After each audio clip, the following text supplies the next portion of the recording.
Plan de ahorro. It's pronounced ahorro. Ceremonia. Leaders across the globe are in unanimous agreement that credit for the recovery belongs solely to World Bank affiliate IFC-AMC CIO Marcos Bruges. Slash World CIO Marcos Bruges. Ahí tiene que ver el formato.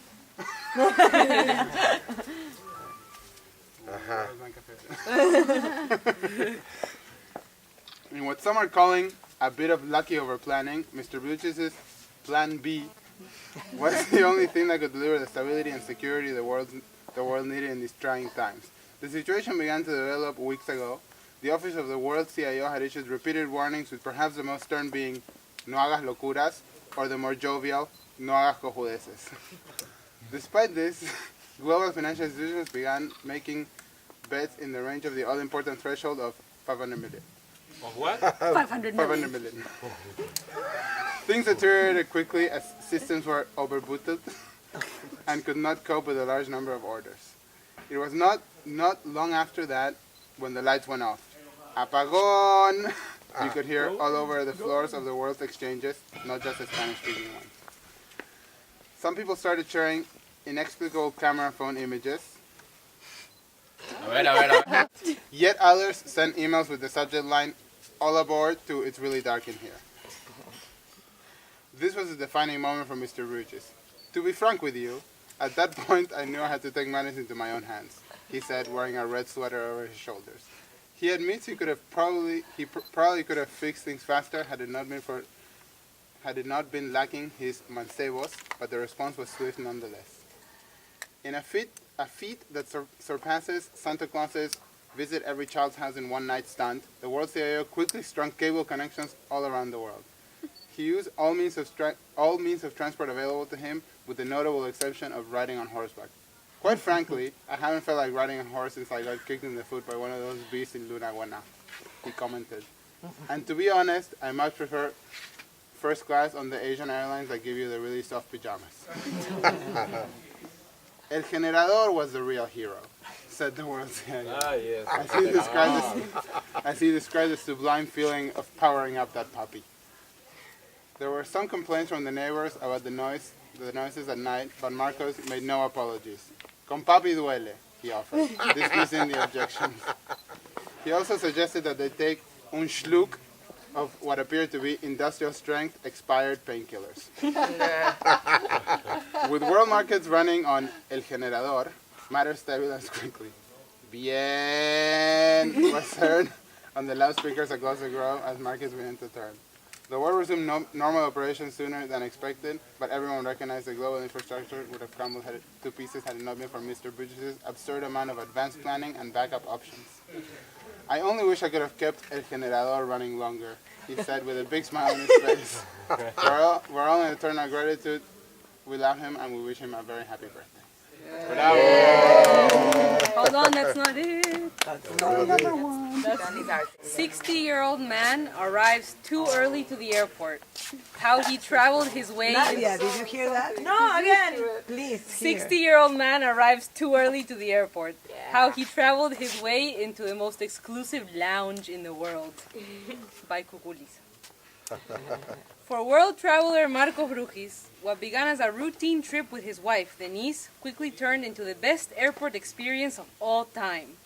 Marcos and Denise discovered the place that travelers everywhere hope to possibly see once in their lives.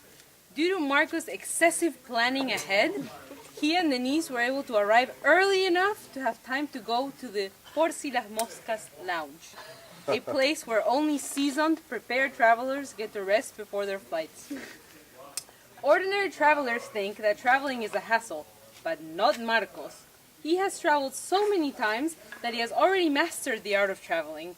He never misses his flights, he always has extra underwear in his carry-on, and most importantly, he has learned to control his blood pressure and stress levels on the day of travel. Marcos's flight was at 6 p.m. in the afternoon, and as per usual, he and Denise arrived the appropriate 14 hours prior to flight. When they stepped up to the check-in counter, the lady looked at them in shock. She didn't understand why someone would want to check in so early and spend extra time at the airport. She offered them the flight departing 2 hours before, as he still had ample time to make it.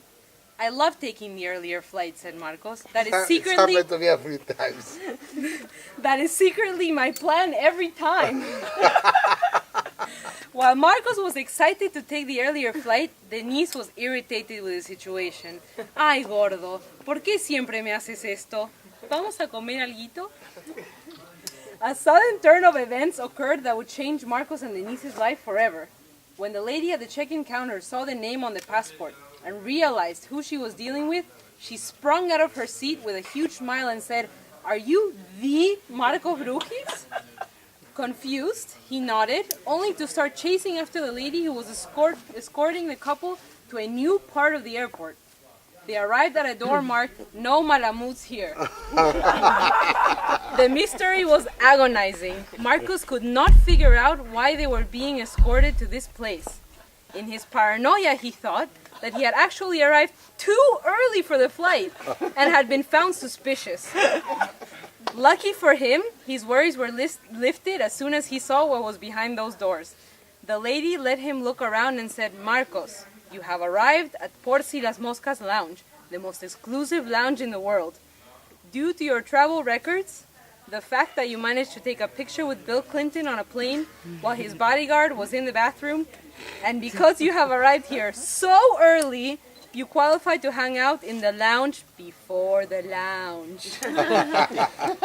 Ecstatic with the news, he quickly asked the lady if she could take us a picture and emailed it to the family.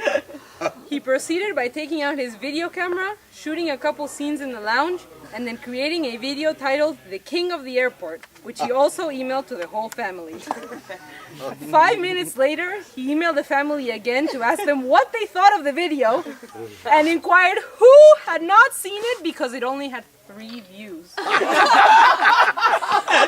Luckily for Marcos, the video went viral as the world was eager to see what was inside the famous lounge. This video was unavailable on all Malamud computers because Marcos did not want to make them feel bad that they would never arrive early enough to see this lounge.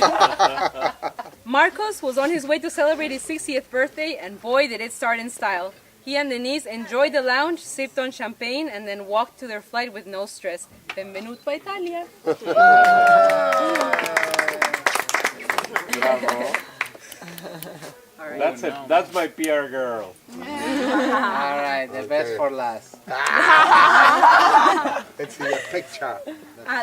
The picture on mine is you guys sipping on champagne. Okay, that's good. This is Around the World in 60 Years. Guinness World Records features Marcos Brujis in its travel edition by Leoncio Poncio y My Darling Nikki. So, you know how you always have where it is? Yes. It's close to Central Park, New York. Highest hotels and crazy cab drivers, it's always good to maintain a sense of humility and humor when traveling, and no one knows this better than this year's featured renowned world traveler and jet setter Marcos Catastropapi Brujis. To mark the launch of Guinness World Records Travel Edition published June 22nd, 2012, here are 2 travel-inspired superlatives for the extreme to from the extreme to the insane. Worst airport advice. While taking Leon and Nikki, his daughter-in-law, to the airport, Nikki learned that her driver's license, now under the name Nicole Brugis, did not have a photograph yet and was simply a slip of paper. Marcos' proverbial catastrophe sense took over him, and he told Nikki, I can assure you they are not going to let you fly. Immediately, Marcos devised a signature plan B involving taking the train instead of the flight. However, since Nikki and Leon arrived to the airport 15 hours before the flight, they were able to fly with no problems.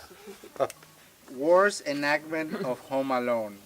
On a Brugis family vacation in Mexico, the family presumably was all aboard.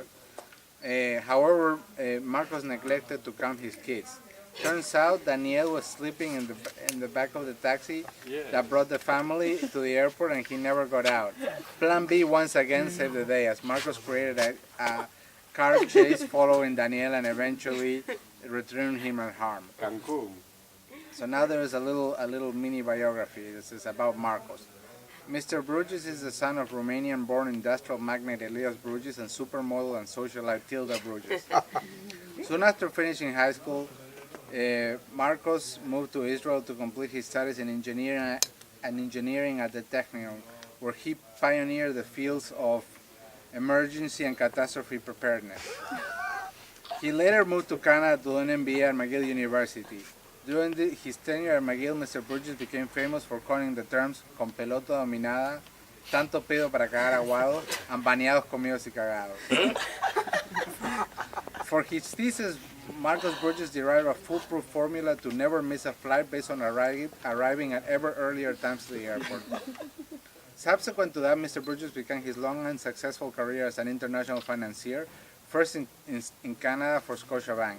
Soon after, he was transferred to Mexico, where he and his first wife, Denise, and renowned anthropologist, gave birth to his first son, Leon, who would single-handedly bring down world markets with the collapse of Lehman Brothers and Fannie Mae. He later moved to Argentina, where he met his second wife, Denise, a fellow Guinness World Record holder for most pictures taken at a family event. Marcos and Denise gave birth to a not-so-little boy, Daniel, a famous food model. In 1989, Marcos met his third wife, Denise, who later went on to become a Guinness record holder for most driving tests taken in a single year. Marcos and Denise gave birth to Sandra, who started a cult called Yellow. Despite spending most of his life in finance, Marcos' success came to Marcos in 2011 after being discovered by Tom Cruise. Apparently, Tom Cruise had been a closeted fan of Marcos' professionally made productions featured on YouTube. Marcos' materials and travel adventures, including trips to India, Dubai, and Russia, are credited to having inspired in screenplay and Tom Cruise Mission Impossible 4. The end. Bravo, bravo. The last page is just a... A ver.